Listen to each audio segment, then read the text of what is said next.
بس رمضان کی سب سے بڑی تیاری کیا ہے کہ اپنے دلوں کو صاف کر لو پہلے سے، کہ جس دل میں نفرت ہو، بغض ہو، کسی کے لیے غصہ ہو، کسی کے لیے کیا کیا جذبے ہوں، دل صاف کرنا۔ ہمارے گھروں میں روزانہ جھاڑو ہوتا ہے، یہاں مدرسے میں روزانہ صفائی ہوتی کہ نہیں ہوتی؟ چونکہ دنیا کی اصل گندگی ہے تو جھاڑو ہاتھ سے نہیں چھوٹ سکتا۔ حرم شریف میں دیکھا کیسے چاروں طرف خدام پھر رہے ہوتے ہیں برش لے کر، تو دل پہ غبار ایسے آتا ہے جیسے صحن میں غبار آتا ہے، دل پہ گندگی ایسے آتی ہے جیسے صحن میں آتی ہے۔ تو ہم نے نظام بنایا ہوا ہے، لوگ وہ کر رہے ہیں، وہ روزانہ جھاڑو دیتے ہیں۔ تمہارا دل ایک آنگن ہے، ایک صحن ہے، اس میں بغض، نفرت، حسد، پتہ نہیں کیا کیا گندگیاں آئیں گی اور آتی رہیں گی۔ بچوں ایک کام کرو، جھاڑو پکڑ لو، صاف کرو۔ یا اللہ معاملہ تجھ سے کرنا ہے، لوگوں سے نہیں۔ کسی نے برا کہا، کسی نے غیبت کی، کسی نے گالی دی، کسی نے دھکا دیا، کسی نے حق مارا، کسی نے کچھ کیا، یا اللہ تیرے سپرد میں نے اپنے دل کو سب سے صاف کیا، میں نے اپنے دل کو سب سے صاف کیا۔ یہ اتنی بڑی عبادت ہے کہ بڑے بڑے نفلوں والے، تہجد والے، حج عمرے روزے والے تمہیں نہیں پکڑ سکیں گے، کیونکہ اس کا کرنے والا دنیا میں کوئی نہیں۔ نفل پڑھنے والے تو بے شمار ہیں، عمرے کرنے والے بے شمار ہیں، علماء بے شمار ہیں، حاجی بے شمار ہیں، سخاوت کرنے والے بے شمار ہیں، لیکن اس ٹکڑے کو صاف کرنے والا لاکھوں میں ایک بھی نہیں ہے۔ مشکل کام ہے، آپ یہ سیکھ لیں، صاف کرو، صاف کرو، صاف کرو۔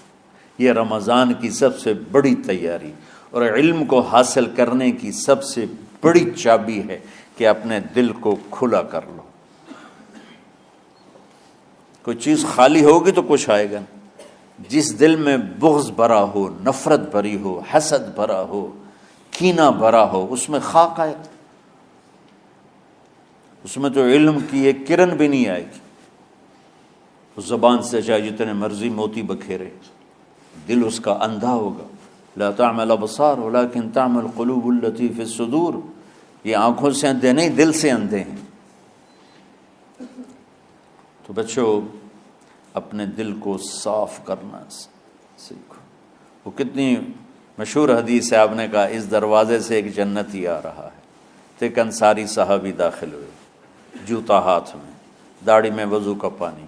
اگلے دن اس دروازے سے ایک جنتی آ رہا ہے، تو ایک صحابی آئے، ہاتھ میں جوتا، داڑھی میں وضو کا پانی۔ وہی صحابی اگلے دن اس دروازے سے ایک جنتی آ رہا ہے، تو وہی صحابی 3 دن جنت کی بشارت لی۔ اس صحابہ کی جماعت میں ایک شخص ہیں جن کا نام ہے عبداللہ بن عمرو بن عاص۔ ان سے بڑا عبادت گزار صحابہ میں کوئی نہیں تھا، نہ سابقین میں نہ متاخرین میں، نہ پہلوں میں نہ بعد والوں میں۔ ان کی عبادت کیا تھی؟ ساری رات جاگنا، سارے دن کا روزہ، اور ایک ختم قرآن صبح سے شام تک۔ اتنی اللہ نے طاقت دی تھی۔ پھر وہی غلوب والی بات آ گئی، ایکسٹریم ہونے والی بات آ گئی۔ ان کی شادی والی رات حجلہ عروسی میں داخل ہو رہے ہیں، دلہن کے کمرے میں داخل ہو رہے ہیں، اور مصلی بچھا کے اللہ اکبر، اور دیر نفل تے نفل، دیر نفل تے نفل۔ تو ان کی بیگم نے دیکھا تو وہ بھی خیر کا زمانہ تھا، انہوں نے بھی وضو کیا اور پیچھے مصلی بچھا کے وہ بھی فجر تک نفل پڑھتے رہے۔ صبح ہوئی تو حضرت عمر بن عاص رضی اللہ عنہ نے پوچھا، بیٹی رات کیسی گزری؟ کہا جی ماشاءاللہ آپ کے بیٹے تو بڑے عبادت گزار ہیں، ساری رات نفلوں میں ہی گزری۔ تو وہ ان کو شکایت کر دی۔ حضرت عمر بن عاص کو اتنا غصہ چڑھا، بیٹے کو تو کچھ نہیں کہا، کتنی حکمت کی بات ہے، سیدھے گئے اللہ کے نبی کے پاس، یا رسول اللہ یہ عبداللہ دیکھیں کیسا نادان ہے، اس کی شادی کی ساری رات نفل پڑھتا رہا۔ تو آپ کہتے ہیں ماشاءاللہ ماشاءاللہ کتنی بڑی بات ہے۔ نفلوں میں گزر گئی، رات بھی نفلوں میں گزر گئی۔ تو آپ نے حضرت عبداللہ بن عمر کو بلا کے ڈانٹا کہ تو نے مہینے میں 3 دن روزے رکھنے ہیں، بس اس سے زیادہ نہیں رکھنے، اور ہفتے میں 1 قرآن ختم کرنا ہے۔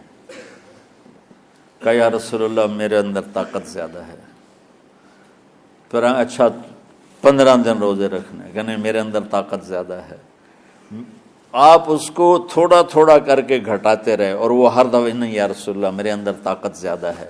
تو آخر میں آپ نے کہا اچھا چلو صوم داؤدی پہ آ جاؤ، 1 دن روزہ رکھو، 1 دن افطار کرو، اور 3 دن سے پہلے قرآن ختم نہیں کرنا۔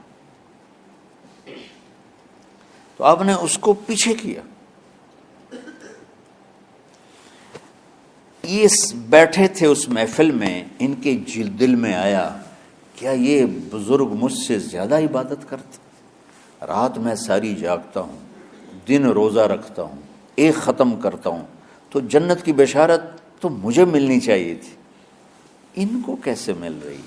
یہ کسی کتاب میں نہیں لکھا کہ یہ ان کا جذبہ تھا، لیکن جو کہ میں ان کی سیرت کو جانتا ہوں تو مجھے خیال آتا ہے کہ ان کی نفسیات میں یہ بات آئی ہوگی، چونکہ صرف انہی کو خیال آیا کہ میں جا کے دیکھتا ہوں کہ یہ بزرگ کیا کرتے ہیں۔ تو ان کے پاس پہنچ گئے، چاچا ذرا، وہ ادھیڑ عمر تھے، چاچا وہ میرے ابا تھوڑے ناراض ہیں، تو کچھ دن آپ کے پاس گزار لوں؟ کا بیٹا بسم اللہ آ جاؤ۔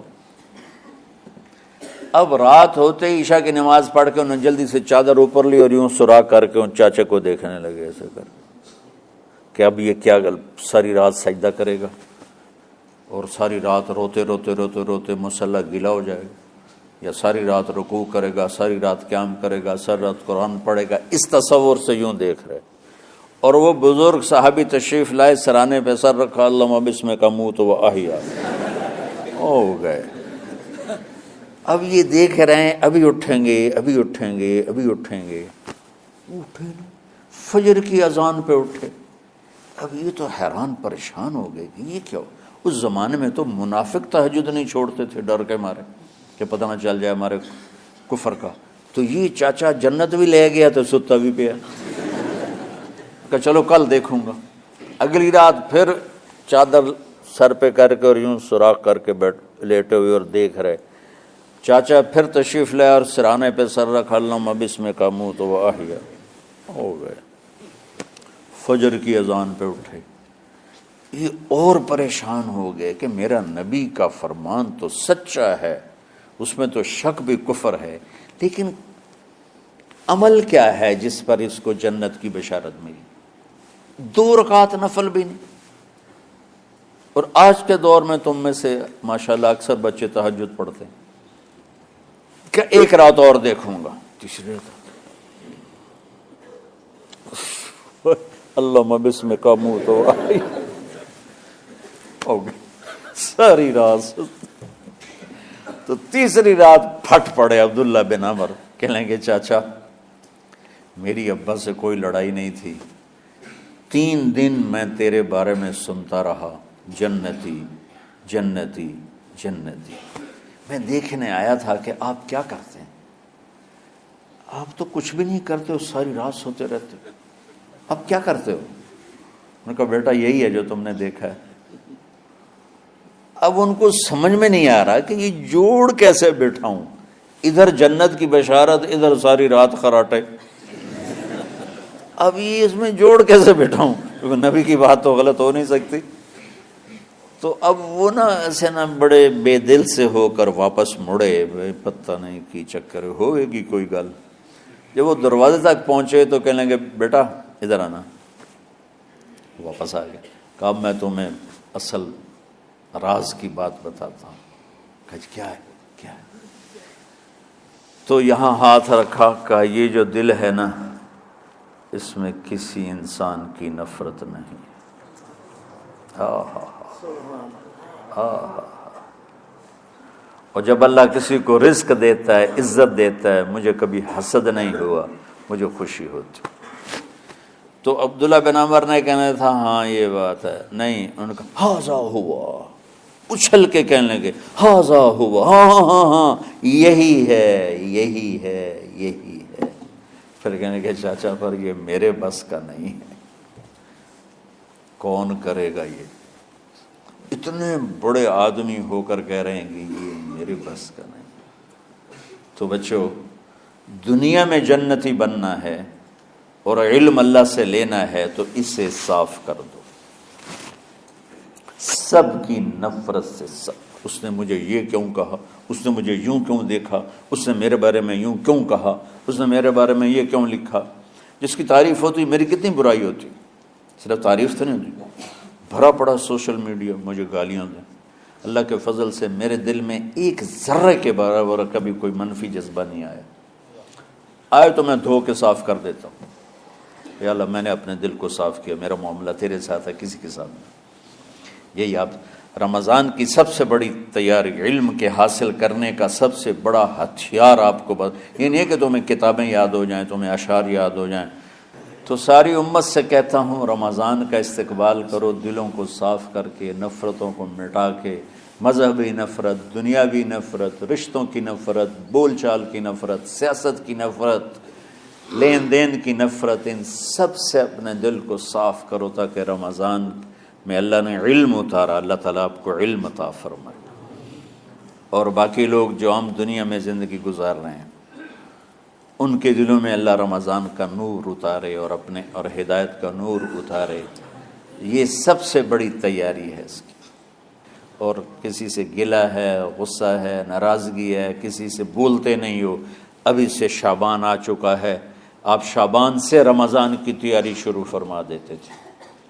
تو اس کی تیاری کیا ہے؟ وہ دلوں کو صاف کرو، معاف کرو، معافی مانگو، تمہارا قصور نہیں پھر بھی معافی مانگ لو، دلوں کو صاف کرو، اور اللہ سے سخاوت مانگو کہ اللہ کو سخی بھی پسند ہے اور صاف دل والا بھی پسند ہے۔